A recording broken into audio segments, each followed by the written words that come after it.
नमस्ते दोस्तों, स्वागत है आपका गणित दर्शन यूट्यूब चैनल पर। सबसे पहले आप सभी का बहुत बहुत धन्यवाद। जो रिस्पॉन्स आपने फर्स्ट प्रीमियर शो में दिखाया उससे मन प्रफुल्लित हुआ, बाग बाग हो गया।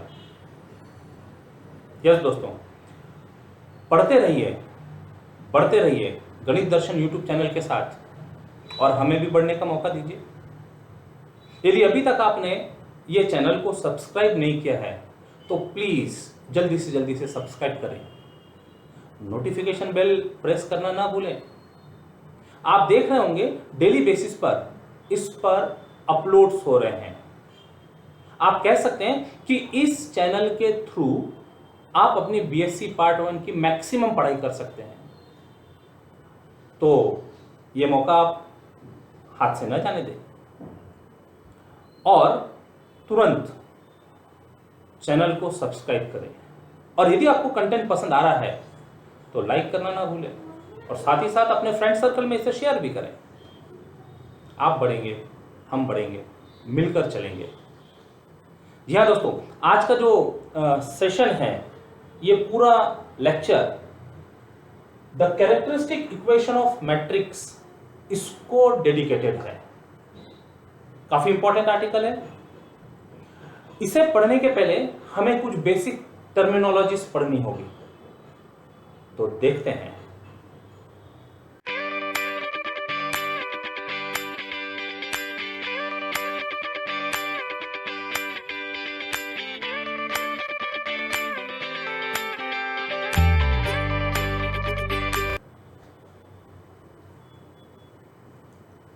सबसे पहले कैरेक्टरिस्टिक वैल्यू प्रॉब्लम। एक एक टर्मिनोलॉजी को बहुत अच्छे से समझना जरूरी है। एक बार बेसिक टर्मिनोलॉजी की पकड़ आ जाए तो इस पर बेस्ड प्रॉब्लम बहुत आसानी से सॉल्व कर सकेंगे। Consider n square matrix, let it be denoted by a equal to aij, order n by n। Square matrix की बात कर रहे हैं। Then to determine scalar lambda and non-zero vectors x corresponding to matrix A which satisfy the equation ax equal to lambda x is known as characteristic value problem। एक बार फिर से repeat करते हैं। हमारे पास मैट्रिक्स A है, square matrix A है। अब इस मैट्रिक्स A के लिए हम कुछ स्केलर्स फाइंड करेंगे lambdas and non zero vectors x which satisfy the equation of the form ax equal to lambda x।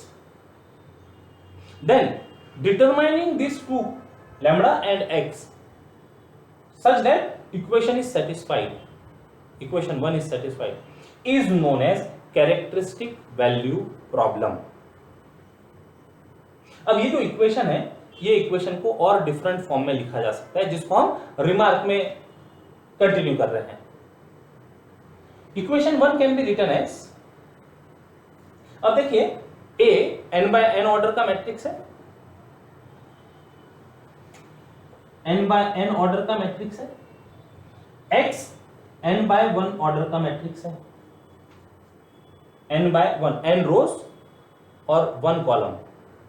यदि इसको रो फॉर्म में लिखना हो, ये कॉलम फॉर्म में है, रो फॉर्म में लिखते समय ट्रांसपोज लगा दिए। ये दोनों का प्रोडक्ट पॉसिबल है और रिजल्ट होगा इसका n बाय 1। ये x n बाय 1 मैट्रिक्स है, उसके साथ लैम्बडा मल्टीप्लाइड किया हुआ, स्केलर मल्टीप्लाई हुआ है। मैट्रिक्स में जब कोई स्केलर मल्टीप्लाई होता है तो वो हर एलिमेंट में मल्टीप्लाई हो जाता है। तो दोनों तरफ ऑर्डर n बाय 1 का मैट्रिक्स है। लेफ्ट हैंड साइड में भी रिजल्ट जो रिजल्टेंट मैट्रिक्स होगा that is of order n by 1 और राइट हैंड साइड में भी ऑर्डर n बाय 1 का मैट्रिक्स है। अब ये जो x है, ये x को हम रीराइट कर रहे हैं। x के साथ में identity matrix of order n यदि मल्टीप्लाई कर दिया तो identity matrix into any matrix will be that matrix itself. तो Ix विल बी x।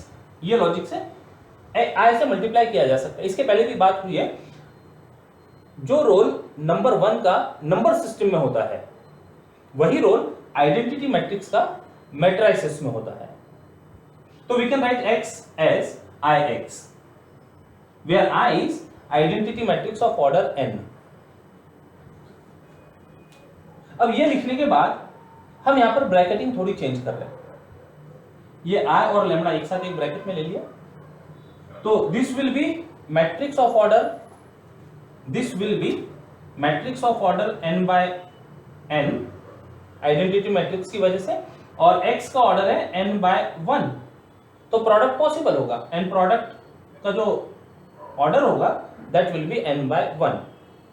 तो लेफ्ट हैंड साइड में n by 1 का मैट्रिक्स है, राइट हैंड साइड में भी n by 1 का मैट्रिक्स है, कोई चीज डिस्टर्ब नहीं हुई। लेकिन इस पैटर्न से लिखने पर ये हमको चीजें और आगे डिफरेंट फॉर्म में प्रोड्यूस करते जाता है। अब एक तरफ शिफ्ट कर दिया इसको, लैम्डा आई इंटू एक्स, इसको उधर शिफ्ट कर दिया, minus A x equal to null matrix O. अब कई बार रीड करते समय इसको जीरो रीड किया जाता है, लेकिन सब कुछ मैट्रिसेस में चल रहा है, तो जब सब कुछ मैट्रिसेस में चल रहा है तो this is also zero matrix और null matrix. X X distributive property hold होती है मैट्रिसेस में, तो एक्स को कॉमन लेकर ब्रैकेट में आ गया लैम्डा आई माइनस ए। अब ये काम डायरेक्ट नहीं किया जा सकता था क्या? यहां पर एक साथ एक तरफ करके डायरेक्ट नहीं किया जा सकते थे? देखो जरा इसके बारे में। यदि मान लो ये काम हम यहां डायरेक्ट करने की कोशिश करते तो lambda minus A x equal to 0 ऐसा दिखता, ये गलत होता था।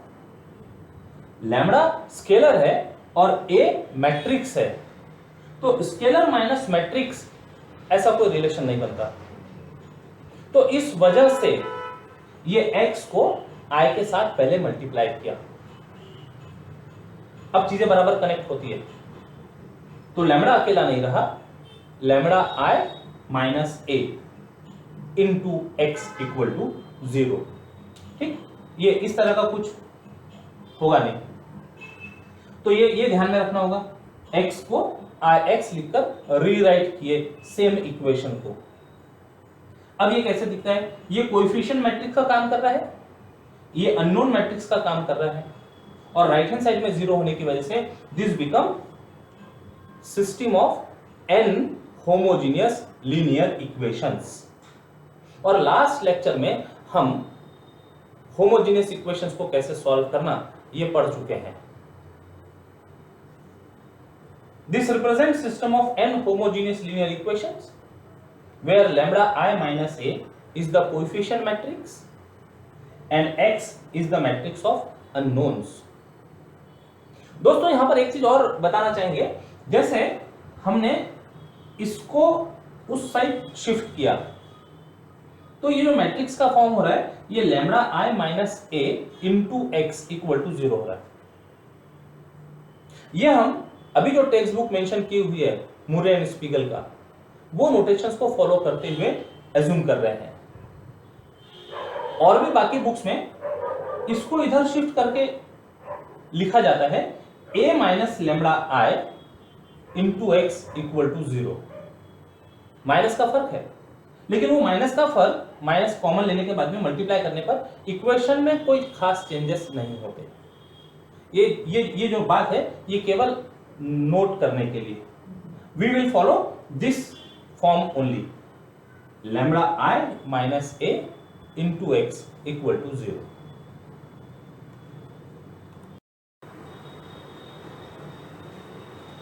Homogeneous equation always has trivial solution, but we are interested in non-trivial solution।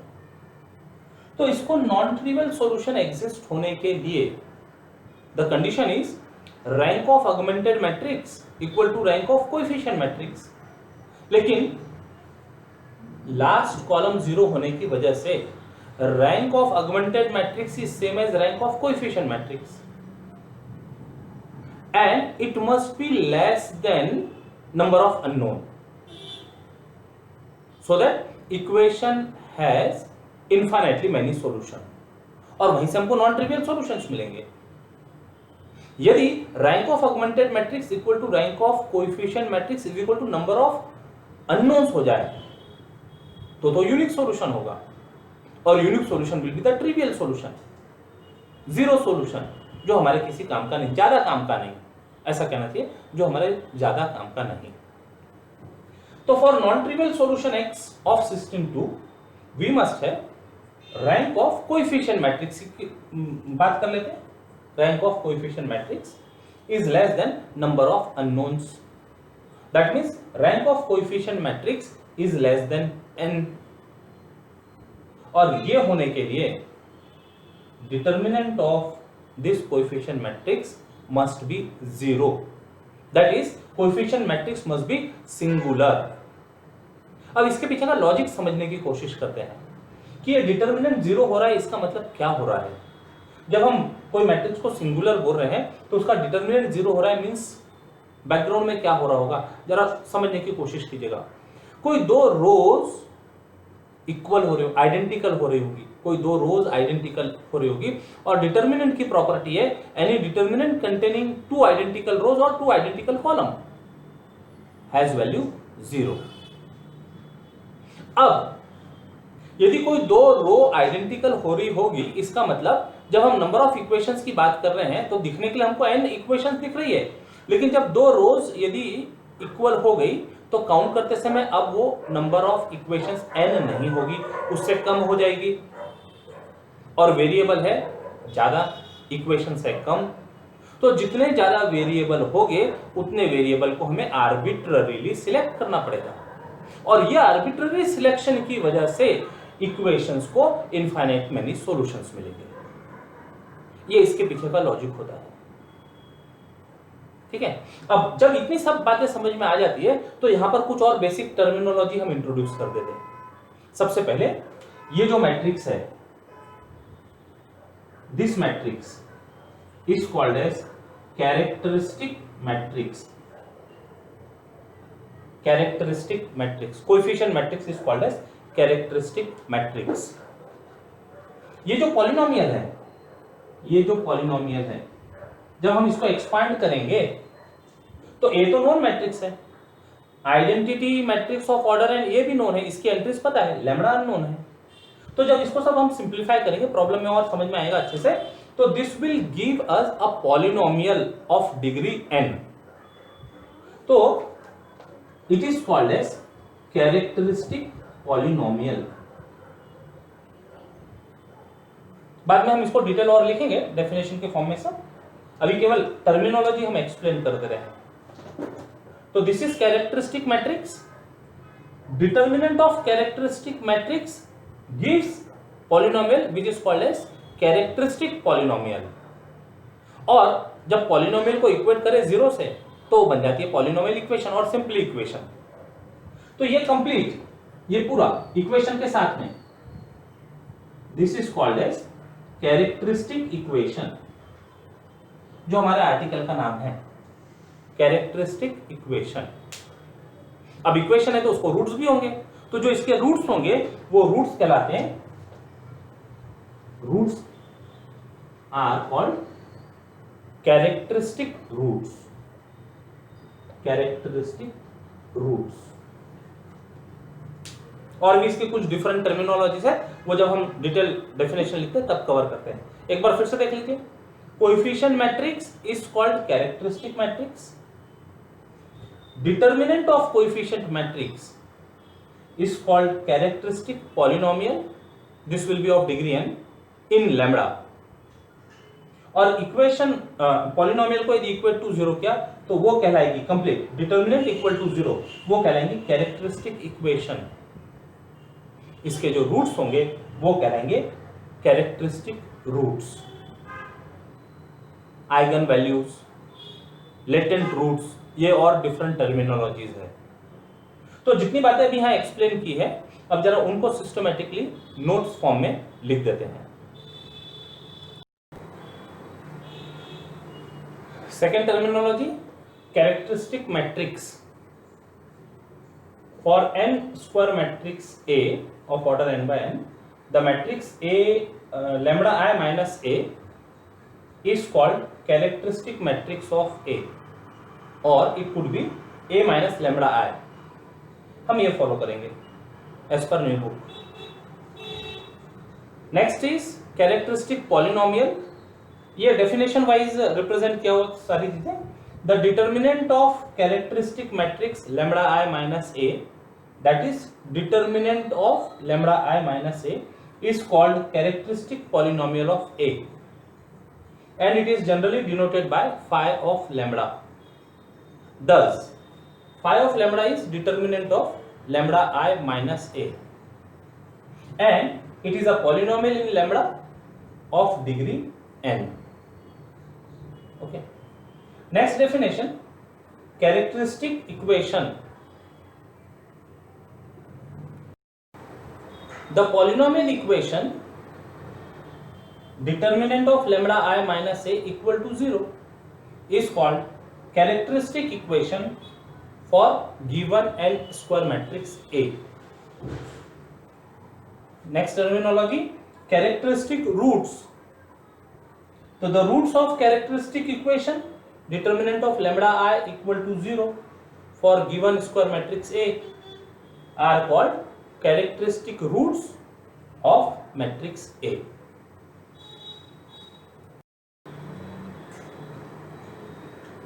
Remarks related to characteristic roots.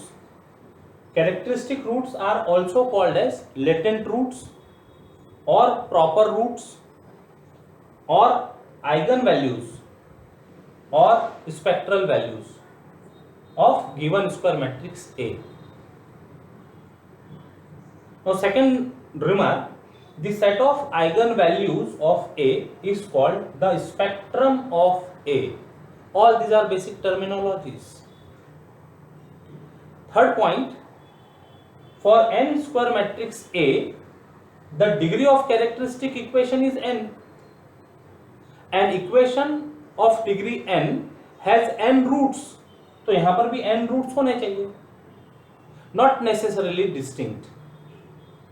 And let those be denoted by lambda 1, lambda 2 up to lambda n. हो सकता है इनमें से कुछ रूट्स इक्वल हो, still count करते समय हम उनको n रूट्स काउंट करेंगे. Now next terminology is characteristic vectors. अब जितने हमारे पास कैरेक्टरिस्टिक रूट्स होंगे, हर रूट के लिए ये सिस्टम में, ये देखा था हमने इक्वेशन 2 में थी ये सिस्टम, तो हर आइगन वैल्यू के लिए एक एक सिस्टम तैयार होते जाएंगे और उस लैम्बडा की वैल्यू के लिए यदि हम non trivial solution x find करें इस सिस्टम के लिए, तो that non trivial solution is called characteristic vector और लेटेंट वेक्टर और प्रॉपर वेक्टर. जितनी टर्मिनोलॉजी वहां थी उन्हीं के करस्पॉन्डिंग वेक्टर्स के लिए ये टर्मिनोलॉजी मिल रही है. और आइगन वेक्टर और invariant vector associated with characteristic root lambda. One example, determine characteristic roots and associated vectors for given matrix A equal to, matrix is a square matrix of order 3 by 3. So let us start with the solution. Step wise problem को solve करते हैं, समझने के लिए आसान होगा. Step 1, given matrix लिखा, हमें फाइंड करना है कैरेक्टरिस्टिक रूट्स मतलब scalars lambda and associated vectors means non zero vector x which satisfying the system of homogeneous linear equations जो डिस्क्रिप्शन में देखा था. So we have to find scalars lambda and non-zero x. अब 3 by 3 का matrix है तो जो x होगा वो 3 by 1 का होगा. तो let the variables be x, y, z and matrix x is of order 3 by 1. Satisfying equations lambda I minus a into x equal to O null matrix. This is the system of equations. इसको number दे देते 1.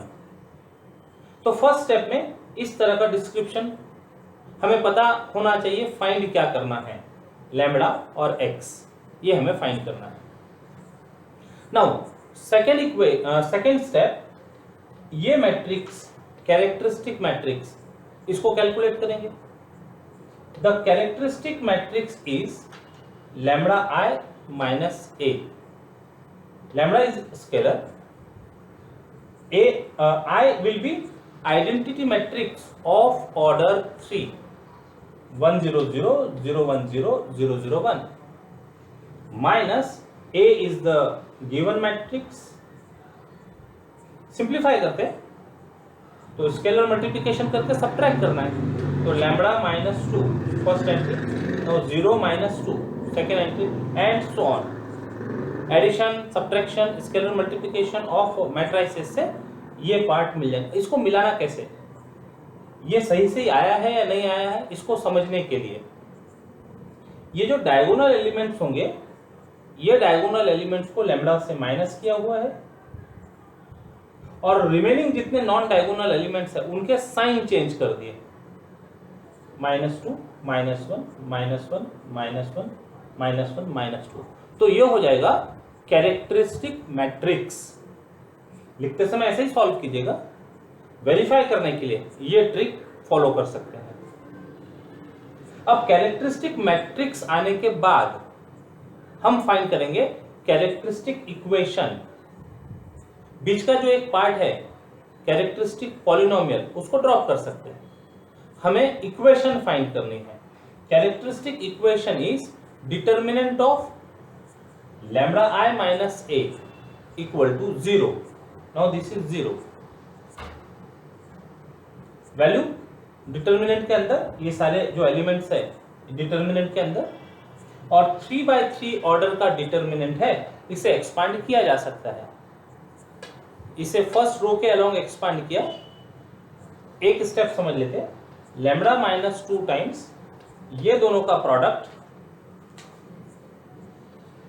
Minus ये दोनों का product, फिर second term with negative sign, तो बन गया +2।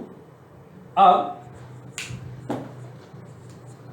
ये दोनों का प्रोडक्ट माइनस ये दोनों का प्रोडक्ट, फिर third element as it is and product of this two minus product of this two. इसको पूरा तरह से सिंप्लीफाई करें, सभी सिंप्लीफिकेशन के बाद में लाइक टर्म्स कलेक्ट करें, तो जो इक्वेशन दिख रही है यहां पर वो हुई lambda cube minus 7 lambda square plus 11 lambda minus 5 equal to 0। This is characteristic equation in lambda of degree 3। तो स्टेप 2 में हम कैरेक्टरिस्टिक इक्वेशन फाइंड किए हैं। अब कैरेक्टरिस्टिक इक्वेशन को सॉल्व करेंगे, that means to find characteristic roots.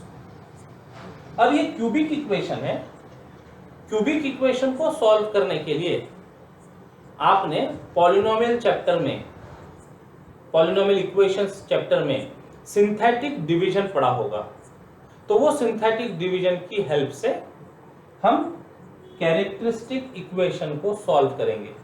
देखते हैं कैसे। So next step to find characteristic roots. इसके कोएफिशिएंट्स लिखते हैं 1 -7 11 -5। सिंथेटिक डिवीजन परफॉर्म कर रहे हैं, ट्रायल और एरर मेथड से 1 से स्टार्ट करते हैं।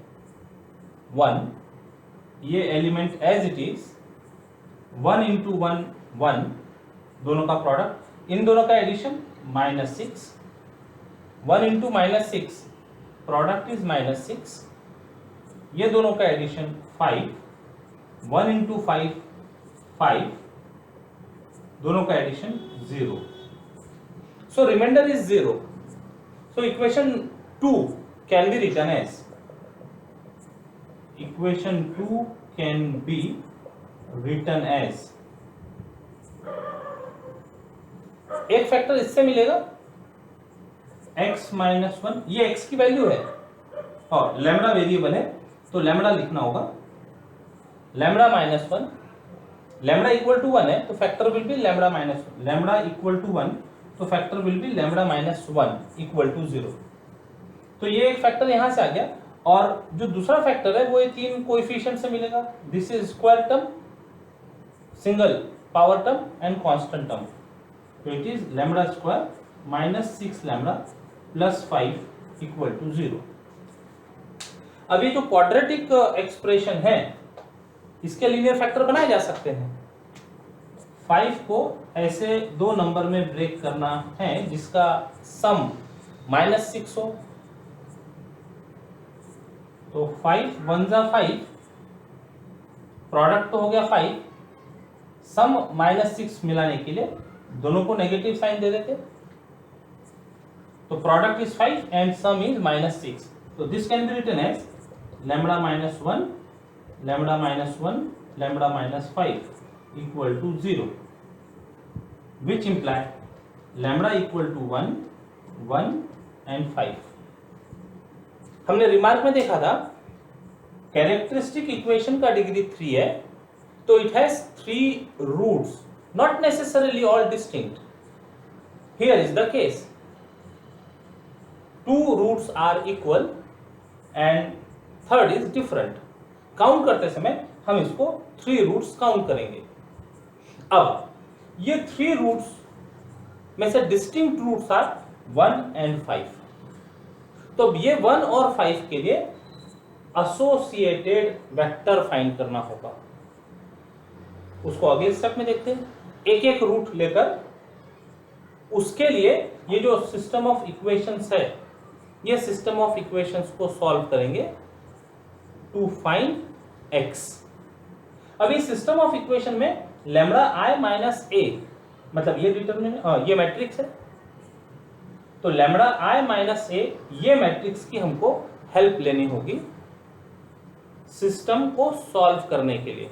देखते हैं आगे। So characteristic roots are 1 1 5। Now we find associated vectors corresponding to this values of lambda। तो पहले जो सिंगल लैम्बडा है 5 उसके लिए पहले फाइंड करते हैं, फिर ये 1 के लिए फाइंड करते हैं रिपीटेड वैल्यू के लिए। नेक्स्ट केस लेते हैं, to find associated vector corresponding to lambda equal to 5 we have to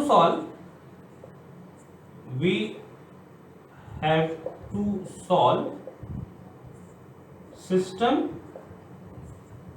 1 for lambda equal to 5। इसी को सॉल्व करके हमको x फाइंड करना है, नॉन जीरो x फाइंड करना है। और ऐसा लिख सकते हैं we have to find x as in system 1, as in system 1 for lambda equal to 5। तो रख दो पहले तो 5, that is 5i minus a into x equal to ओ।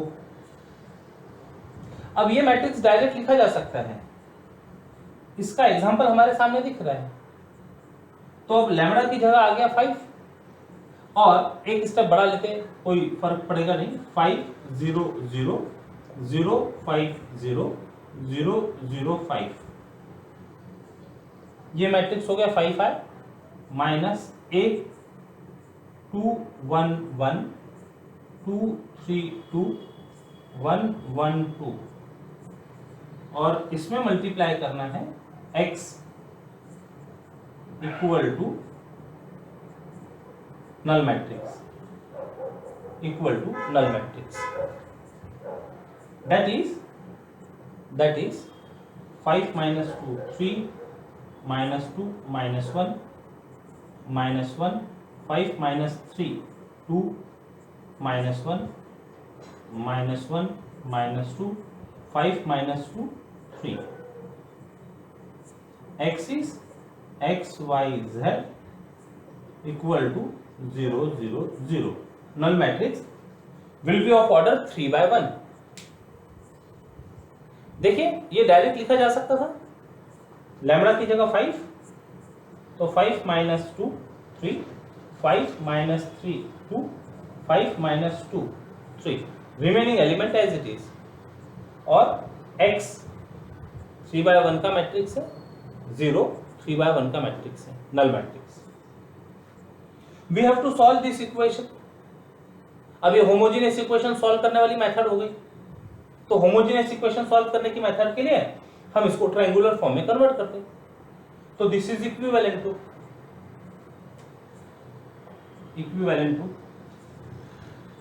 तो उसके लिए पहले तो यहां 1 लाना होगा, तो इंटरचेंज कर ले।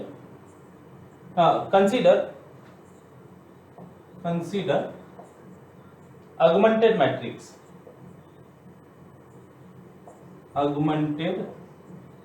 matrix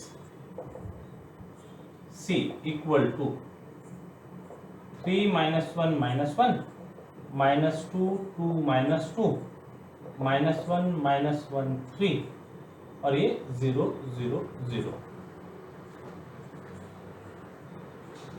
अब इसको ट्रायंगुलर फॉर्म में कन्वर्ट करते हैं।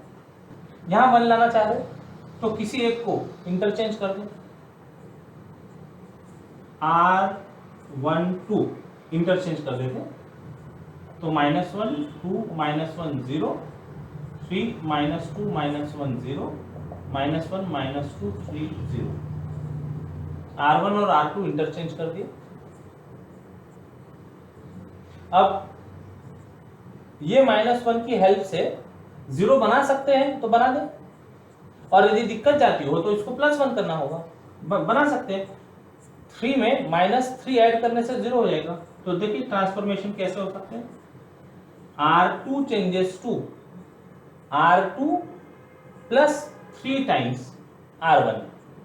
अब डिफरेंट प्रॉब्लम से डिफरेंट आपके कैलकुलेशंस की प्रैक्टिस होगी। R21 विथ स्केलर 3, इसमें 3 से मल्टीप्लाई करें तो -3 बनेगा, और ऐड करें तो 0 हो जाएगा। ऑपरेशन ऑपरेट करते 3 से मल्टीप्लाई करके ऐड किया, तो पहले तो ये रो एज इट इज,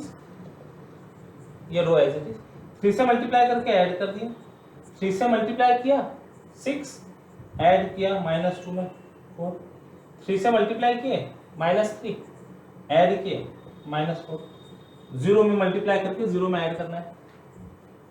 इसको बनाना है 0, तो -1 में +1 करने से 0 बन जाएगा। R3 changes to R3 minus R1, इसको माइनस से मल्टीप्लाई करेंगे तो +1 होगा, और फिर इसमें ऐड करने से 0 मिलेगा। R3 changes to R31 with constant -1, -1 से मल्टीप्लाई किए +1 बना, ऐड किए 0। आसान लगता है तो करें ऐसा, अदरवाइज इसको पहले 1 कन्वर्ट कर ले माइनस से मल्टीप्लाई करके, और फिर ऑपरेशंस ऑपरेट करें। It depends on your practice. -1 से मल्टीप्लाई करते, -2 को -2 में ऐड किया, -1 से मल्टीप्लाई किया 1 बना, उसको 3 में ऐड किया, और 0 में मल्टीप्लाई करके 0 में ऐड करना है। पिवोट एलिमेंट है first. Now second pivot element, इसको 1 बना लेते हैं, तो R2 changes to 1/4 times R2. This is equivalent to -1 2 -1 0 0 1 -1 0। इसको भी बना देते हैं 1, एक ही मैट्रिक्स में काम हो जाएगा sir. R3 changes to R3 -1/4, -1/4 से मल्टीप्लाई कर दिए 0, -1/4 से मल्टीप्लाई किए, -1/4 से मल्टीप्लाई किए 0। नाउ अब यदि आगे हम काम करें तो ये 0 बनाया जा सकता है, रैंक विल बी 2। लेकिन इसी को इक्वेशन फॉर्म में यदि कन्वर्ट करें तो this is equivalent to first equation -x + 2y - z equal to 0। ये दोनों तो आइडेंटिकल रोज है, तो दो बार अलग से इक्वेशन लिखने की जरूरत नहीं। And second equation is y minus z equal to 0। यदि मान लो हम आगे ट्रांसफॉर्मेशन लगाते तो ये 0 बनाया जा सकता था। ट्रांसफॉर्मेशन होता था R3 changes to R32 with scalar -1 करके देखिएगा, 0 0 0 0 आ जाते सर। तो रैंक हो जाती थी 2। Rank is 2 which is less than number of variable 3। तो equation is infinitely many solution. इस तरह के प्रॉब्लम हम अभी तक के सॉल्व करते आए हैं।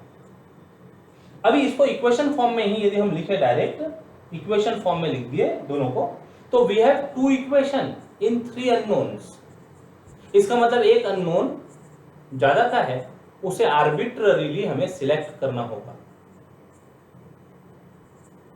अब यहां से कोई एक आर्बिट्ररीली सिलेक्ट करते हैं, इसको मेंशन करेंगे इतना सब।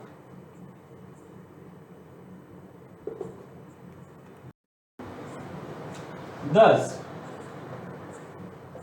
we have 2 equations in 3 variables.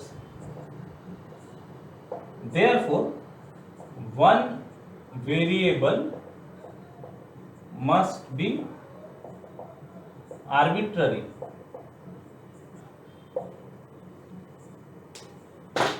Take कोई एक वेरिएबल को आर्बिट्ररी ले लेते हैं, तो जो दोनों में कॉमन है ऐसा वेरिएबल आर्बिट्ररी लेते हैं, z ले लेते हैं, y भी ले सकते थे, कोई प्रॉब्लम नहीं, z ले लेते हैं। Take z is equal to k where k belongs to r। Then equations और नंबर दे दो इसको 1 2। देन टू इम्प्लाई, पहले तो to imply y equal to उधर गया z which is equal to k, यानी y की वैल्यू हो गई k। 1 इम्प्लाई माइनस x है तो उसको दूसरी तरफ शिफ्ट कर लेते, x equal to sorry 2y minus z, value put करते इसमें, y is k, z is k, which is equal to again k. So therefore x equal to k, y equal to k, z equal to k, where k belongs to r.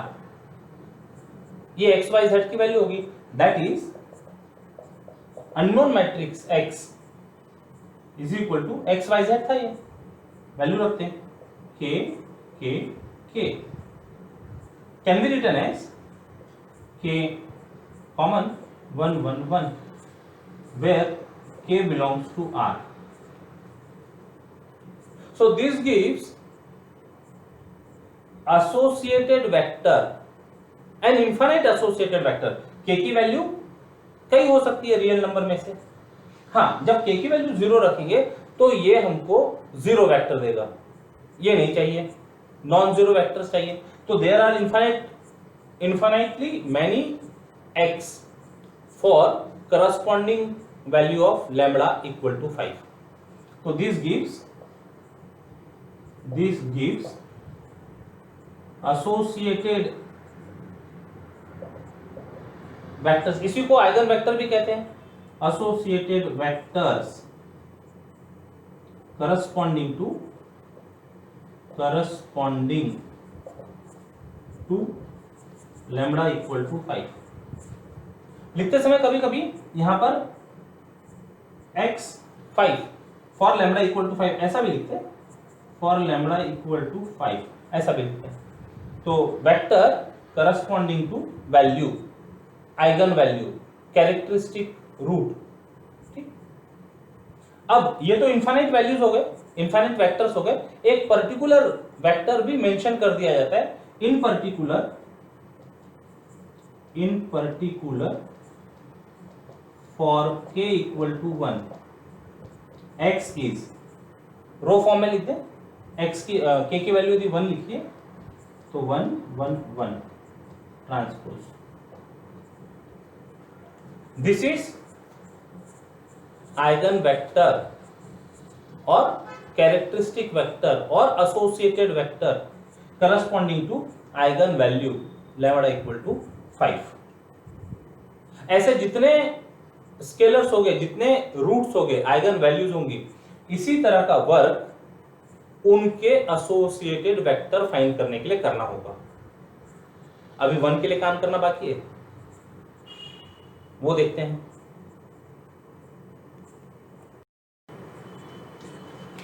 Step 5 to find, जरा different language use कर लेते हैं। To find eigen vector x corresponding to eigen value lambda equal to 1।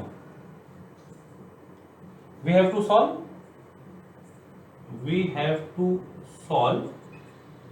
ये equation 2 for lambda equal to 1। That means lambda 1 रखा तो i minus a into x equal to O, lambda की जगह 1 रखा, and this is i minus a direct लिखते। तो जो diagonal element है यहाँ लैम्बडा की जगह 1 1 1, तो डायगोनल एलिमेंट क्या मिले, 1 minus 2 minus 1, 1 minus 3 minus 2, 1 minus 2 minus 1, बाकी अपनी जगह एज इट इज।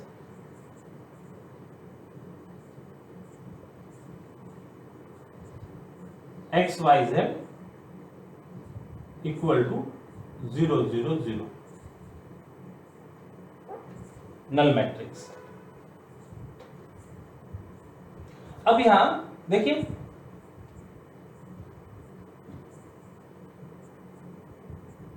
तीनों रोज एक समान है, -1 -2 -1, -1 -2 -1, -1 -2 -1, तीनों रोज एक समान है। तो जब हम इसका इक्वेशन में कन्वर्शन करेंगे तो हमको एक ही इक्वेशन मिलेंगी, बाकी दोनों तो उसी के समान दिखेगी। So this is equivalent to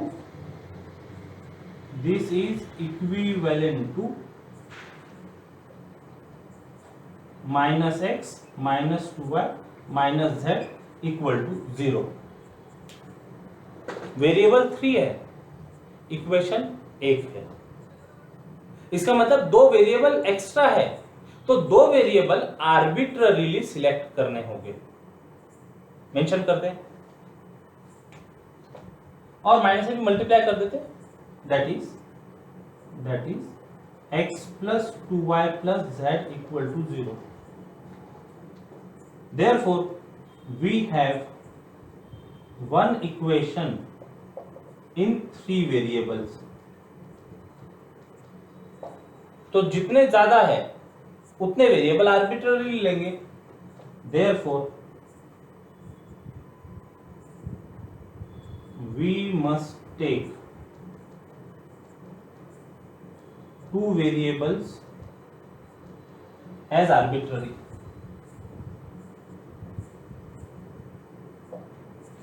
अब वो 2 वेरिएबल कोई भी हो सकते हैं, कोई भी 2 वेरिएबल हो सकते हैं। टेक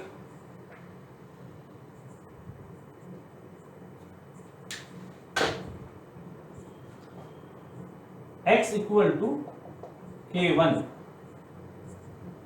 और z is equal to k2। कोई भी वैल्यू x और y ले सकते हैं, x और z ले सकते हैं, y और z ले सकते हैं, x और y ले सकते हैं, y equal to k2 where k1 k2 belongs to R। कोई भी वैल्यू ले सकते हो। तो ये k1 और k2 की वैल्यू में हमें थर्ड वेरिएबल एक्सप्रेस करना होगा। ये इक्वेशन को कुछ नंबर दे दो, यहां पर से रोमन लेटर 1। तो देयरफॉर 1 इंप्लाई, नहीं इसको कुछ अलग नाम दे, कैपिटल स्टार दे दो। आई आइडेंटिटी मैट्रिक्स के लिए यूज होता है इसलिए। Therefore star imply z is equal to -x -2y, that is z is equal to -k1 -2 times k2।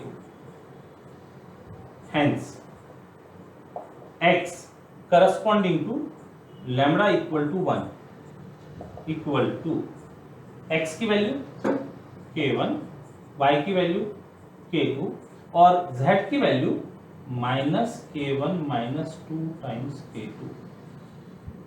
3/1 का मैट्रिक्स है। अब इसमें से कोई चीज कॉमन बाहर नहीं हो सकती, कॉमन होने के लिए सभी में होना चाहिए।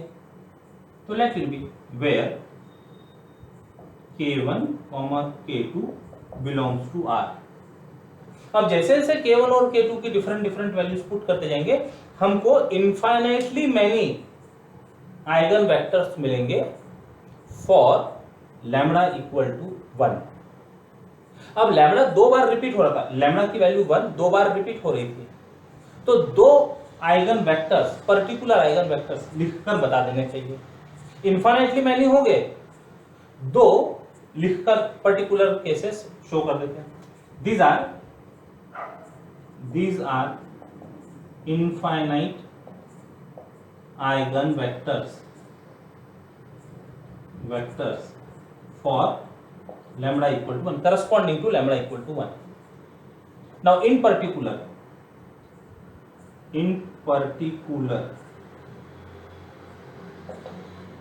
number 1 k1 और k2 दो की चॉइस लेनी पड़ेगी। इन पर्टिकुलर फॉर k1 ले लो अपने मन से कोई एक वैल्यू 1 और k2 1। What is x? देखो 1 1, k1 और k2 दोनों की वैल्यू 1 रखिए तो -1 -2 यानी ये बन गया -3। ये एक वेक्टर हो गया। और सेकंड वेक्टर तैयार करने के लिए फॉर कोई एक आध को 0 ले लो। अच्छा, ये चॉइस अपने मन से कुछ भी की जा सकती है, बस 0 वेक्टर ना हो ये ध्यान रखिएगा। तो for k1 equal to 0, k2 equal to 1, x is k1 0, k2 1, तो 0 1, k1 0, k2 1 -2। So these are in particular 2 eigenvectors corresponding to lambda equal to 1। और इसके पहले स्टेप में हमने लैम्बडा इक्वल टू 5 के लिए इन पर्टिकुलर 1 आइगन वेक्टर लिखकर बताया। तो ये जो मेथड है, ये जो स्टेप है, ये जो फॉर्मेट है, केयरफुली स्टेप्स रीड करके प्रैक्टिस करके प्रॉब्लम सॉल्व कीजिएगा। यदि तीनों रूट्स सेम होते, 3 बार रिपीट हो रहे होते, तो प्रोसीजर एक ही बार करना होता था। इनफाइनाइटली मैनी आइगन वेक्टर्स में से 3 पर्टिकुलर आइगन वेक्टर्स हमको मेंशन करने होते थे। डिफरेंट चॉइसेस ऑफ जो भी आपने कांस्टेंट लिया हुआ हो उसको डिफरेंट चॉइसेस देके हमको 3 वेक्टर्स लिखकर बताने होते थे। तो बहुत ध्यान से प्रॉब्लम सॉल्व कीजिएगा, प्रैक्टिस कीजिएगा। होमवर्क लिख देते हैं।